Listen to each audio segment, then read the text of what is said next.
मैनपुरी में लड़की के घर में घुसकर तमंचे की नोक पर घर पर ही दुष्कर्म करने का मामला सामने आया है। पीड़िता के शोरगुल और चीखने चिल्लाने की आवाज सुनकर परिजन जाग गए, जिसके बाद आरोपी धमकी देता हुआ फरार हो गया।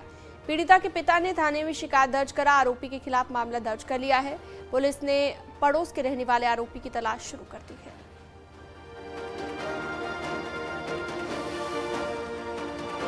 द्वारा बताया गया कि उसके ताऊ के लड़के, उसकी बहन और उसकी ताई द्वारा मिल करके उसको जलाने की कोशिश की गई और साथ ही उससे ज़बरदस्ती संबंध बनाए गए।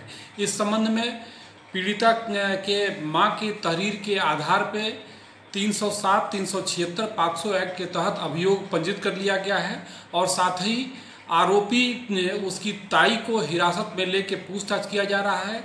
शेष 2 अभियुक्तों की तलाश की जा रही है, शीघ्र ही गिरफ्तारी की जाएगी। ये अनार उगा के हर साल 1 एकड़ की जमीन पर 10 लाख कमा रहे हैं। उनसे सीखना है तो फ्रीडम ऐप को अभी डाउनलोड कीजिए। झांसी में गरौटा विधानसभा सीट से बीजेपी विधायक जवाहरलाल राजपूत को जान से मारने की धमकी दी गई है। विधायक के आवास पर भेजे गए एक लेटर में लिखा गया है कि पूर्व एसपी विधायक दीप नारायण सिंह यादव समेत एक अन्य व्यक्ति ने विधायक और उसके परिवार को खत्म करने की सुपारी दी थी। हरियाणा के शार्प शूटरों को 5 लाख रुपए की सुपारी दी गई है, जिसके बाद विधायक ने आनंद फानन में प्रेमनगर थाने में मुकदमा दर्ज कराया और पुलिस मामले की तफ्तीश में जुटी है।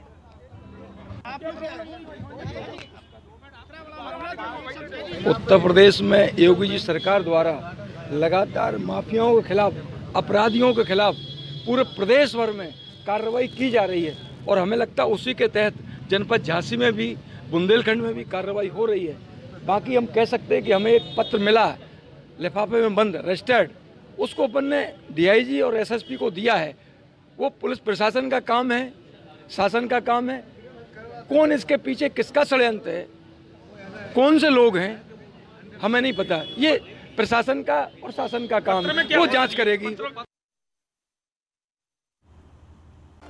मैनपुरी में लड़की के घर में घुसकर तमंचे की नोक पर घर पर ही दुष्कर्म करने का मामला सामने आया है। पीड़िता के शोरगुल और चीखने चिल्लाने की आवाज सुनकर परिजन जाग गए, जिसके बाद आरोपी धमकी देता हुआ फरार हो गया। पीड़िता के पिता ने थाने में शिकायत दर्ज करा आरोपी के खिलाफ मामला दर्ज कर लिया है। पुलिस ने पड़ोस के रहने वाले आरोपी की तलाश शुरू कर दी है।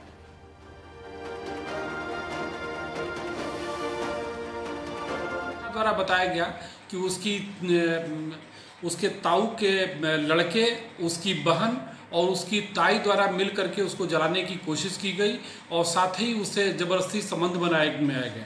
इस संबंध में पीड़िता के मां की तहरीर के आधार पे 307, 376 पॉक्सो एक्ट के तहत अभियोग पंजीकृत कर लिया गया है और साथ ही आरोपी उसकी ताई को हिरासत में लेकर पूछताछ किया जा रहा है। शेष 2 अभियुक्तों की तलाश की जा रही है, शीघ्र ही गिरफ्तारी की जाएगी।